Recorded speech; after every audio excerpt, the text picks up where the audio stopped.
Sir Shri द्वारा विशेष संदेश, your path to profound transformation.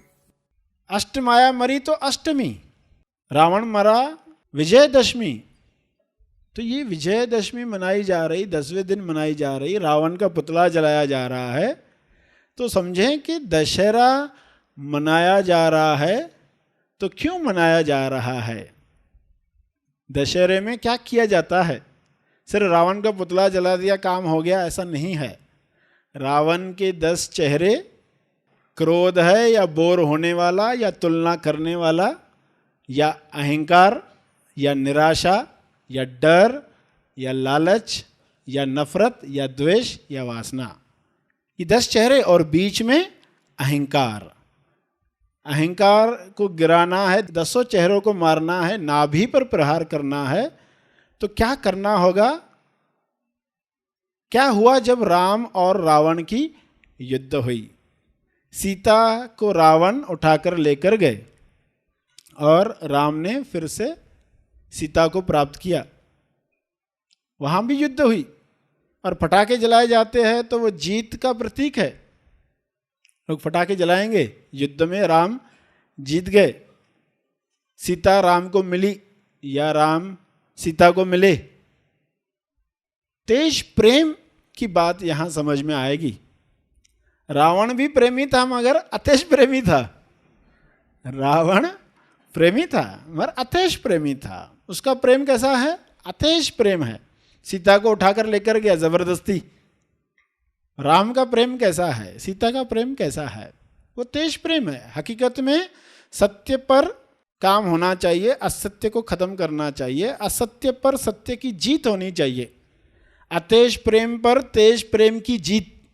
Dussehra क्या है?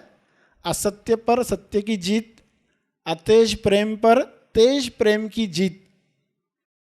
अतेज प्रेमी जो है वो नष्ट हो, खत्म हो समझ के द्वारा। समझ का तीर नाभि में लगे तो सारे विकार एक साथ खत्म हो जाए। तो दशहरा मनाया जाता है इस बात को समझाने के लिए।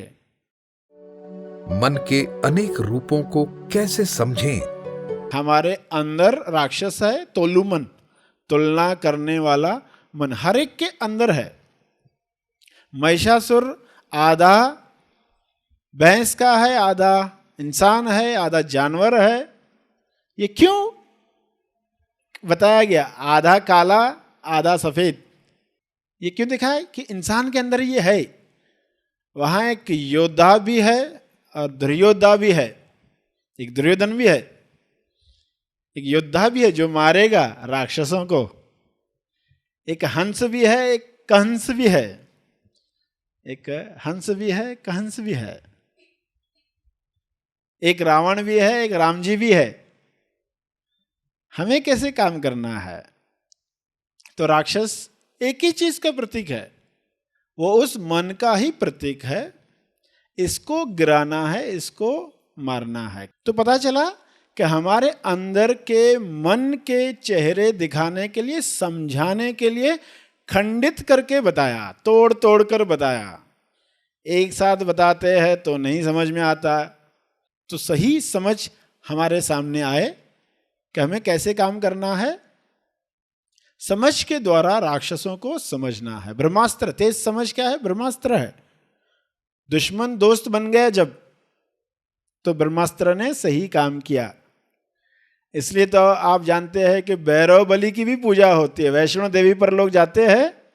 वैष्णो देवी कौन सी देवी? तीनों देवियों ने मिलकर फिर एक देवी का निर्माण किया था भैरव बलि को मारने के लिए। तो ये क्या है? सब रूप है, अलग अलग रूप है। तो वैष्णो देवी ने भैरव बलि को मार दिया और फिर भैरव बलि को मार दिया है।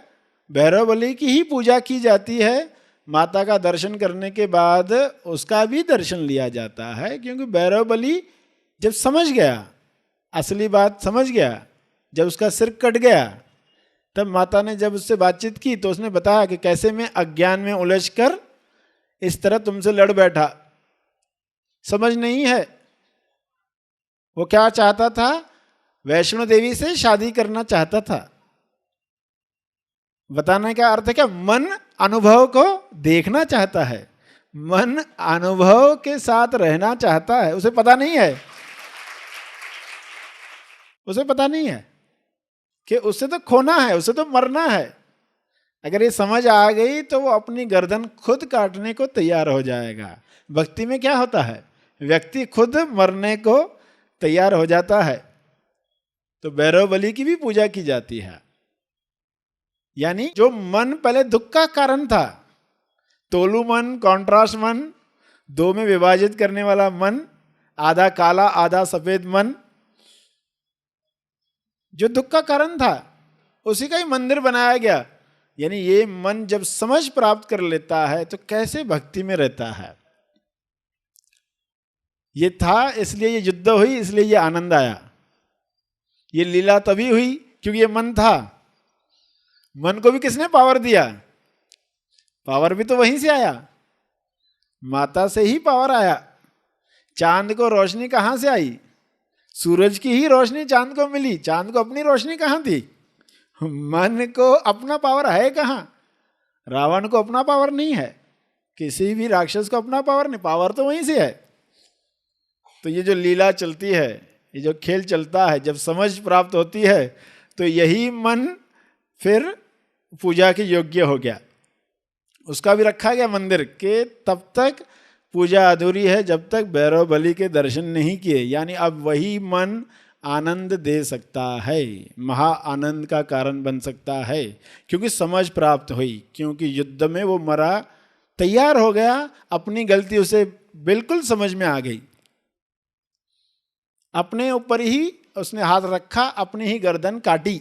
कैसे मन गिरे, समझ के साथ गिरे, वही आनंद का कारण बन सकता है समझ प्राप्ति के बाद। अज्ञान में तो वह अनुभव का ही दुश्मन, सत्य का ही दुश्मन। अगर पता होता सत्य, तुम चुप होते हो तो आता है, तो कैसे चुप होना शुरू होगा? मौन में जाना अच्छा लगेगा, वरना तो किसी राक्षस को मौन में जाना अच्छा नहीं लगता। जब तक वो भक्ति नहीं जगती तब तक कोई मौन में जाना नहीं चाहेगा। तो प्रेम में ये संभव है कि असली चीज को प्रकट होने देने के लिए हमें 9 दिनों का प्रयोग करना है, विकारों पर विजय प्राप्त करनी है, ब्रह्मास्त्र इस्तेमाल करना है। विश्व की युद्ध रोकने का प्रयास चल रहा है, मगर वो युद्ध समझ के द्वारा नहीं लड़ी जा रही। इसलिए हर बार युद्ध और बड़े पैमाने पर होती है। वर्ल्ड वार होती है, फिर दूसरी होती है, हर बार एक वॉर होती है, नई वॉर की तैयारी शुरू होती है। क्योंकि युद्ध को समझ के साथ नहीं लड़ा जा रहा, दुश्मन को दोस्त बनाने की कला नहीं समझी जा रही। इसलिए युद्ध कभी खत्म नहीं होता। 9 दिनों में युद्ध खत्म हो सकता है यदि समझ प्राप्त की जाए।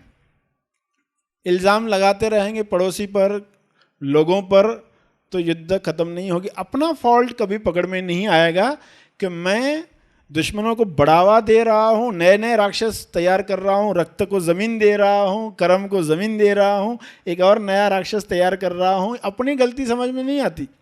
मैं कर्म करते वक्त कैसे क्रेडिट लेता हूँ, श्रेय लेता हूँ, कैसे एक नया राक्षस तैयार करता हूँ, ये बात समझ में नहीं आती। तो समझ दी जाए कि दूसरे पर इल्ज़ाम मत लगाओ, कारण कोई और नहीं है। मगर खुद कारण जब जानोगे कि दुखी में होता ही क्यों हूं, जरूर कोई ऐसी आदत बनाई है जिस वजह से दुखी होता हूं, जरूर कोई ऐसी मान्यता है, उसके बगैर तो मैं दुखी हो नहीं सकता। लोग दुखी करना चाहेंगे ये अलग बात है, मगर आप दुखी होना चाहते हो तो कर पाएंगे। अगर आप दुखी होना नहीं चाहते तो वो नहीं कर पाएंगे। हमसे क्या गलती हो रही है, जब ये देखोगे तो युद्ध बहुत आसान हो जाएगी। समझ के साथ युद्ध आनंद देगी। नवरात्रि में खेले जाने वाला गरबा सत्य का कौन सा संकेत देता है? गरबा में आप जानते ना क्या करते हैं? मटका लिया जाता है, उसमें छेद होते हैं, अंदर बत्ती जलाई जाती है, रोशनी जलाई जाती है, छिद्रों से रोशनी बाहर आती है। कौन झांक रहा है? उस घट्ट से, उस मटके से, उस गर्भ से जो हमारे अंदर है उससे बाहर कौन झांक रहा है। हमारी नजर अगर उस पर होगी, छिद्रों के अंदर जो प्रकाश है, हमारी नजर अगर मटके पर है तो कैसा गरबा होगा। फिर जो नृत्य होगा वो मनोरंजन होगा, अभिव्यक्ति नहीं होगी। अभिव्यक्ति तब बनेगी जब आप उस घट को, उस मटके को, उसके अंदर जो चीज है उसको जाना है, तब वो भाव निकलेंगे कि ये नृत्य किया जा रहा है, डांडिया किया जा रहा है, उस गरबे को रख के उसके चारों तरफ लोग नृत्य कर रहे हैं, कि समझ में आ गया, अभी हमें वो चीज दिखने लग गई, इसलिए नृत्य हो रहा है। तो कितना आनंद आएगा। एक ही और सभी के अंदर वही प्रकाश है। जैसे एक मोमबत्ती रखी गई हो, उसके ऊपर एक प्लेट रखी गई हो, एक जाली जिसमें छेद है, और उस मोमबत्ती की रोशनी बाहर निकलने के लिए, क्योंकि ठीक रोशनी के ऊपर रख दी गई वो जाली, वो प्लेट, मेटालिक प्लेट, तो जहां छेद है उधर से वो बाहर आ रही रोशनी चारों तरफ। जैसे गैस में देखते हो ना, सिलेंडर में देखते हो, अलग अलग छेदों से प्रकाश बाहर आता है, लौ जो है वो बाहर आता है।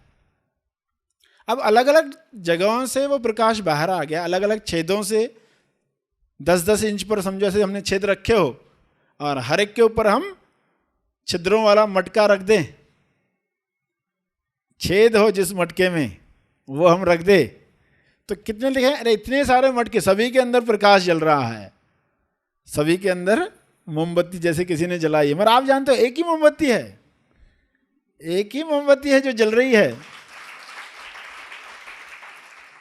अनेक नहीं है। मगर लगता कैसे कि अलग अलग रखा ना, हर 10 इंच पर आप देख रहे हो, इतने सारे लोग बैठे हैं तो इतने सारे अलग अलग लगेगा ना, इतने सारे लोग अलग अलग लोग हैं, मगर अलग कहाँ है, एक ही रोशनी जल रही है, अलग अलग छेदों से बाहर आ रही है, उसके ऊपर अलग अलग तरह के मटके रखे गए हैं, कुछ कच्चे हैं, पक्के हैं, अलग अलग तरह के मटके हैं, कोई स्टील के हैं, तांबे के हैं, और उनसे प्रकाश आ रहा है। तो हमारी नज़र अगर मटके पर ही है, सिर्फ मटके पर है, तो सही ढंग से गरबा नहीं होगा। गर्भ से कौन झांक रहा है, असली बात तो वही बताई गई, तब नृत्य का मजा होगा।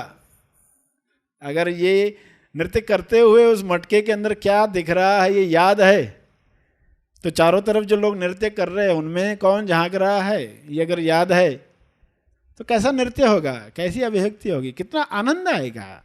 हमारा संपर्क असली चीज के साथ हो रहा है तो आनंद आएगा, डर नहीं आएगा, लालच नहीं होगी, किसी को देखकर लोभ नहीं आएगा, अहंकार नहीं आएगा, क्रोध नहीं आएगा, नफरत नहीं आएगी, द्वेष नहीं आएगा, वासना नहीं आएगी, क्योंकि असली चीज को देख रहे। तो असली चीज कैसे देखें, कैसे 9 दिनों में युद्ध करे, कैसे समझ प्राप्त करे, ये बताने के लिए। अष्टमाया मरी तो अष्टमी, रावण मरा विजयदशमी। तो सही माने में विकारों पर अगर विजय प्राप्त की तो नवरात्रा मनाया गया, विजयदशमी मनाई गई। तेज ज्ञान फाउंडेशन आपके लिए लाया है एक अनमोल उपहार, हैप्पी थॉट्स मोबाइल ऐप। इस ऐप में अपने आप को विकसित करने के लिए विविध प्रोग्राम्स तथा मार्गदर्शक सामग्री उपलब्ध कराई गई है। तो आइए ज्यादा समय न गवाते हुए हैप्पी थॉट्स मोबाइल ऐप को आज ही डाउनलोड करें। तुरंत डाउनलोड करने के लिए दी गई लिंक पर क्लिक करें। अधिक जानकारी के लिए संपर्क करें।